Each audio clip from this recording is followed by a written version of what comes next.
What's up, everybody? So, I want to talk 3D printing a bit. I want to talk about it both on the household side of things and on a company side of things. Now, I don't run a company, I don't know companies' tactics or strategies. I'm not an expert in 3D printed or 3D printing or businesses for that stuff. I'm not an expert in anything of this at all. I just have thoughts. I put them out there. They either sound really dumb, fall on their face, or they might be interesting. And I encourage you to share your thoughts as well. So, having said that, 3D printing. It's come a long way, right? 3D printing is something that I originally originally, saw, I thought was really cool back when I was a kid. It was a big machine to 3D print. It used a 3D scanner, and it was used in like the science and medical field. Well, technology has improved and it's been scaled down and it's been released to the public at large, right? And nowadays, you either 3D print or know somebody who does, right? I think most people at least know somebody who 3D prints, and more people are getting into the whole 3D printing thing itself. I would like to get into it. I know several people who do it. So it's definitely becoming more and more prevalent. 10 years ago wasn't necessarily the case that way. It's definitely picking up. On the household side of things, for personal use, it is a Swiss Army knife of adaptability, right? Not even for our hobby, household stuff, organizers, whatever the case is, something at work. You want some cheeky, cool looking thing that works as a bookmark or as a organizer of some sort, you can 3D print it. Costuming. You can definitely get good 3D print stuff for costuming that just require a little bit of work to make fully smooth, because depending on the size of stuff and the quality of your printer. But that's a thing, and that's really cool. So what I do believe we have here is the consistent library of stuff you can do with a 3D printer at home growing all the time. And of course, on our hobby side of things, there's a lot we can do. Dice trays, basing stuff, what's the word I'm looking for? Terrain-esque stuff, and bits. 6 or so years ago, I ordered from a company that does high-quality 3D prints of files of things, shoulder pads. I ordered Lamenters and some Legion Destroyer shoulder pads. And they came out really nice. They're still very nice, appropriately scaled, everything, smooth, the whole 9 yards. I don't know if a home printer can print shoulder pads because they're kind of tiny and they have an extreme curve to them. But we're getting there, and I think the resin one's definitely good. So, having said that, you can definitely do a lot with this. You could almost do the whole hobby out of 3D printing, and that's the danger, quote unquote. The darker side of this is bootlegging pirating, right? Now, I'm not a fool or blind to the concept of why this is attractive for people, but I definitely do not condone the idea of this is an actively sold miniature kit or a model by a company that's being sold right now, and I'm just going to print it myself. I know people who have done this. It's not the end of the world. Really, I get it. But the problem is with that line of thought, if that line of thought is amongst the populace at large, you have a real problem for companies now in potential sales. And of course, you might be saying, well, GW is so big, down with GW, who cares? They're so evil, grr, arg, as people typically do. It still affects them, and it definitely affects smaller companies. So that's my 2 cents on that. I know it exists. I'm not going to be ignorant to that fact, but it is a possibility with your 3D printer, right? Anyways, but what's cool is for our hobby, especially in the 40K aesthetic of a setting, is that fantasy-esque buildings, fantasy-esque stuff fits in. So if you're looking for rubble or stuff for basing or a diorama, or you're trying to do a different style of terrain board, you could do kind of a weird Renaissance-y, fantasy-esque aesthetic for the architecture with some power plants and obviously futuristic stuff there too from 40K bits to kind of really set the mood and set the feel of it being a 40K universe and fitting in as it would. So that's pretty cool. We know the aesthetic of the factions of 40K. We know what the Eldar building aesthetic is. We know what the Tau building aesthetic is, Necron, and so on. Well, we don't exactly have the best terrain coverage for all these factions, we know what the aesthetics are. We know what the angular shapes are for these factions, swooping curves or whatever the case might be. You could find things to 3D print out there that fit that bill, and then maybe add a bit that makes it more Tau-y or Eldar-y or whatever, and it really helps sell the whole thing and looks great once painted. So there's a lot of stuff out there. For me, I like to get into 3D printing to see what I could do in terms of head option or custom head options out there and custom bit options out there, not just for Space Marines but for Necrons. I would love to see if I could do a shoulder pad print. I don't know if I would go the resin route though. I'd probably do the plastic route. I'm not sure, so I have to see how well I can do and the striations, whatever else. But I'm also going to do more research to see.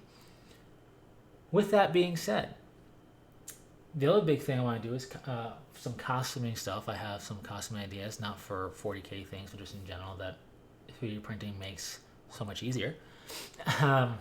And Battletech. Now, I just mentioned bootlegging and pirating. I wouldn't print the appropriately scaled miniatures. But, for example, Armorcast used to make, back in the day, what I would call Imperial Knight / Warhound Titan scale models for Battletech. They made an Atlas, they made a Timberwolf, and I believe they made a Mad Dog. There was an Elemental Battlesuit, but I'm not going to put that in the same scaling category because it was, I think, bigger than the scale would have needed for it. But anyway, the point is that I remember these things. I would have the ability to purchase one at just normal like retail because it was still being actively made. They weren't out of stock or out of print. And I never did, and that was a bit unfortunate. But just because it'd be cool to have. There was one article I'd seen written about like homebrew rules to play them and play a whole big game and stuff like that, which would be really cool, but highly impractical at the time anyway. So I know there are files out there to print that utilize some of the more modern MechWarrior games models for the mechs as the design for the files, and they are that Imperial Knight Warhound Titan scale, that size. They're big. They're not going to fit in a standard game, so it doesn't really take away from the 28mm gaming experience and companies and stuff like that. But it'd just be cool to have one as like a mantelpiece for a bookshelf or something, painted up as Smoke Jaguar and whatever else. So that's what I've always been looking into as the idea, because I think that's really cool. But on top of all the other stuff as well, it's a great toolbox thing to have. So, with that said, that's all well and good on the personal homie side. Resin or plastic, I'm more versed on the plastic side of things than the resin side of things. I do know that the resin side of things uses UV light, and in some certain capacities, I think more on the industrial side or bulk high quality print side, the UV light is a separate little oven thing you put in once the print is cured, like it could with the minor UV lighting the printer has or whatever. Anyways, the point is that I understand that's a little bit more intense than plastic printing, but plastic printing is still very nice. So, having said that, I don't know which route would be best for a company. We're just going to talk about it like either printer can do the job. Because one thing these printers do, I believe, have in common, especially the big enough sized ones, is that they can do more than one file at a time. So, I believe anyway, from what I've seen. So, either way, the way I'm going to talk about it should work.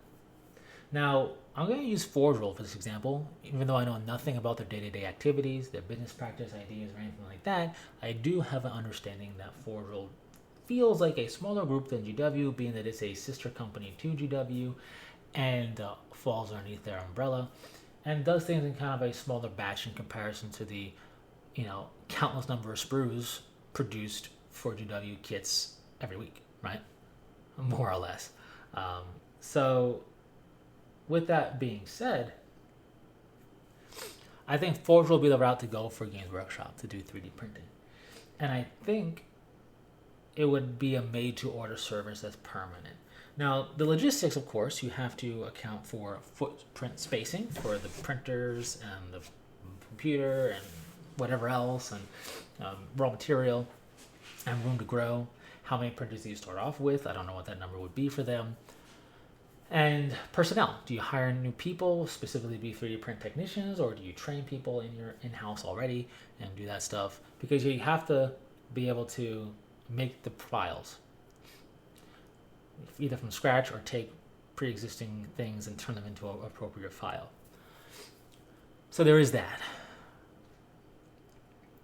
With that being said, with that comes the added level of security.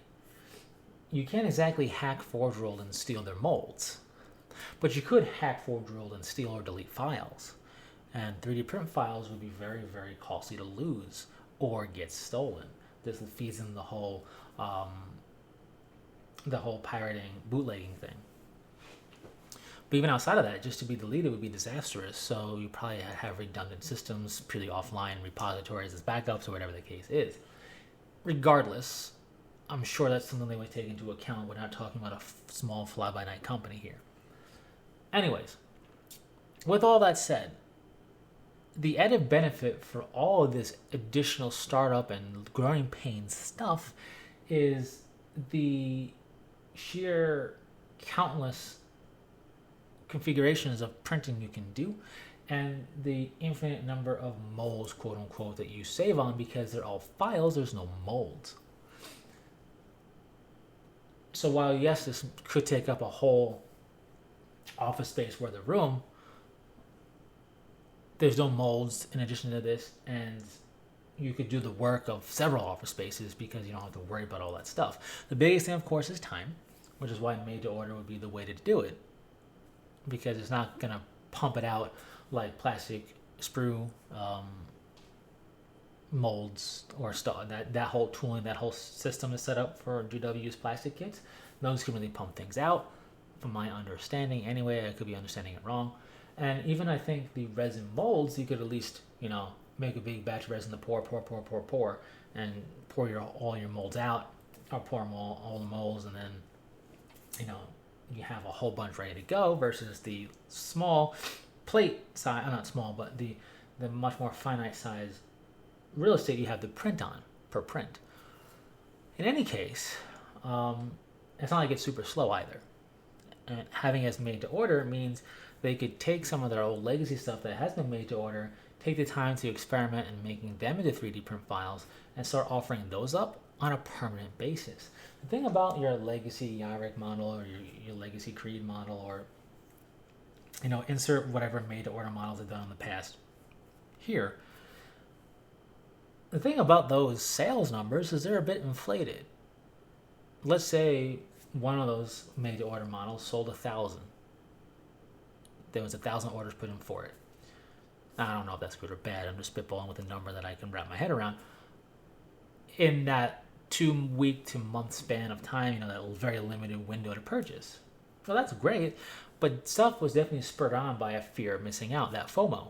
Fear of missing out is going to spur on people to do a purchase that they don't really necessarily feel they need to do or want to do, and hopefully not because they can't afford to do it, but because they just feel like, it's not really something I need, but I'll probably never be able to order it again, so let me go, right? And that kind of bumps up the purchasing a bit, and especially with these legacy things. Pretty much all of it is for nostalgia purposes. But so that 1,000, let's say, in 1 month's time of orders, not bad. At that same time, if it's a permanent resident on a catalog, it might only be 200 in a month. But you might do 2,000 in a year, double the amount. No molds, print as you need it. Sounds pretty good to me. Now you might be saying, okay, is that gonna eat and make up the cost and turn a profit? Not that one model, clearly, but you now have that mindset behind everything in that made-to-order catalog, and you have the potential for the prints to sell more, and then if you have some theoretical number, like, we have 10 models in this catalog, each one needs to sell 500 each before we could start accruing our investment into this whole system. If you have some magical number there, then you can look at it and go, okay, we're starting to turn a profit now or whatever. Regardless, though, that's just a way to start. It doesn't just have to be made to order in the same capacity. it can truly be made to order the way Forgel does some of their bigger models. I very much doubt that Reaver Titans they might have one sitting in stock, maybe ready to go. Chances are, I would imagine they kind of pour those molds or pour the models on an order, because that's a lot of resin to use and everything else. That's just purely guessing. Well, what if we have 3D files created either from scratch or using whatever design program is used for designing models nowadays in GW for shoulder pad designs for Space Marines? Praetors of Orpheus make a return. Raptors, Eagle Warriors, some Custodes shoulder pads, some Terminator shoulder pads of these guys, right?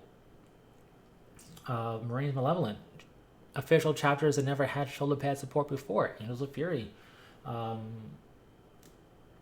Lamenters, why not? These things. Primary size and standard, Terminator and not, right? Rhino doors, same deal. Forgel does Rhino doors too. Well, some of the ones that went out of stock or went away, they could redo as 3D prints and made to order. Helmets, same deal. You could bring helmets with a symbol on or something and just have the wacky helmet designs that didn't sell so well become 3D prints. You don't have to worry about maintaining and tooling molds. How about craft world specific Guardian helmets or whatever the case might be, right? Craft world specific Wave Serpent doors or something. Accents. Sept world specific Devilfish hatches.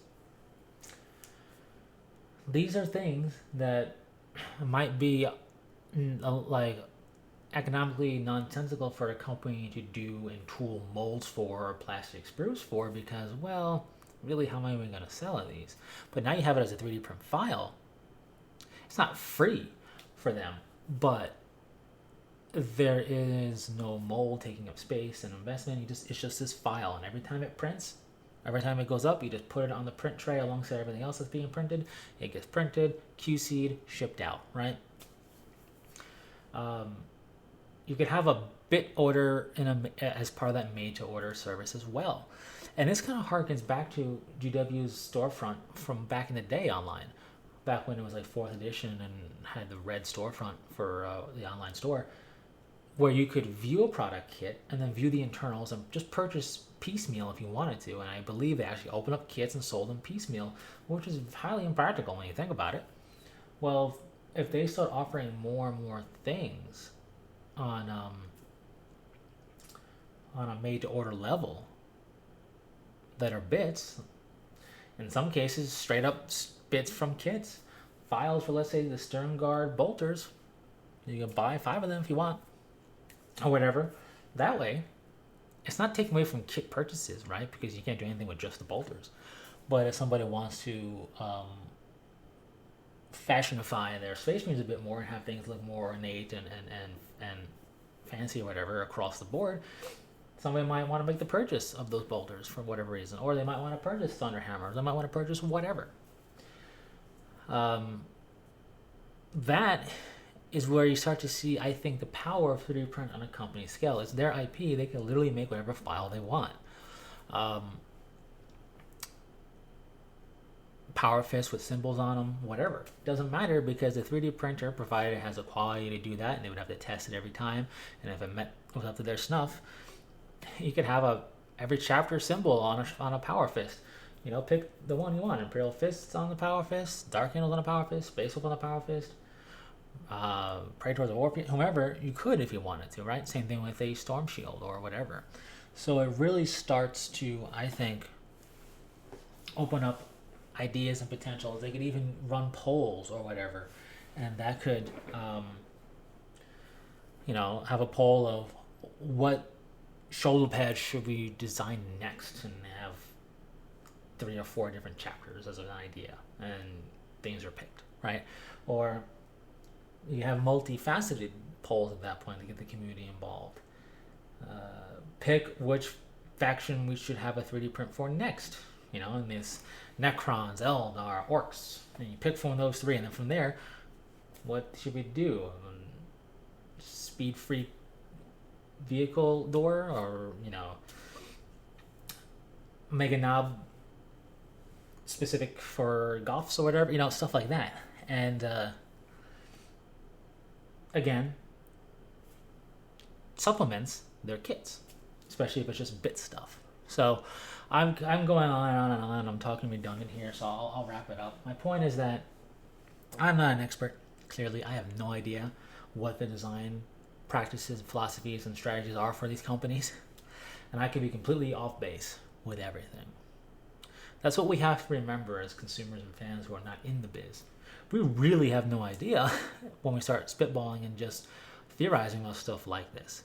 The second thing we have to remember is if by some weird grace of whatever, GW decides to do this at Forge and start doing 3D print bid order stuff, let's say, made to order bid order stuff, the surest way to have that fail is to not purchase. Because why would they would cut their losses early on. If this is something you want and you would love to see that kind of transform into kind of a huge catalog of crazy stuff on the made to order side, in addition to all the kits, right? Buy yourself some Primaris intercessors and then buy the upgrade for them helmet and shoulder pad wise, or helmet and weapon wise, weapon arm wise and stuff, for the chapter you're playing, and it could be Angels of Fire or something, right? So, anyways, if you wanted that level to come about, if they ever did something like this, we would have to show that with money. Unfortunately, we had to spend hard-earned money to show that this is a worthwhile investment to continue investing in. Will this ever happen? I don't know. I would be hopeful for it because I do think this could generate interest, intrigue, and sales for them, and I don't think it would hurt their kits, again, because you just have it as helmets, shoulder pads, weapon option, whatever, right?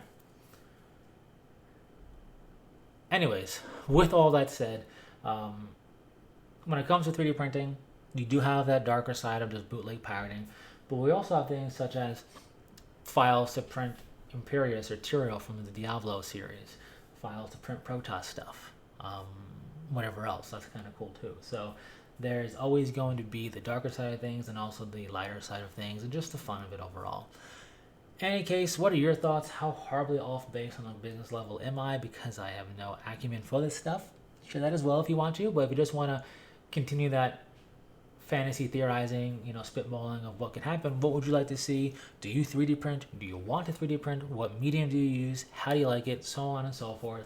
Share it all in the comment section. Thanks so much for sticking through this kind of random, long-winded ramble on 3D printing. And until next time, take it easy.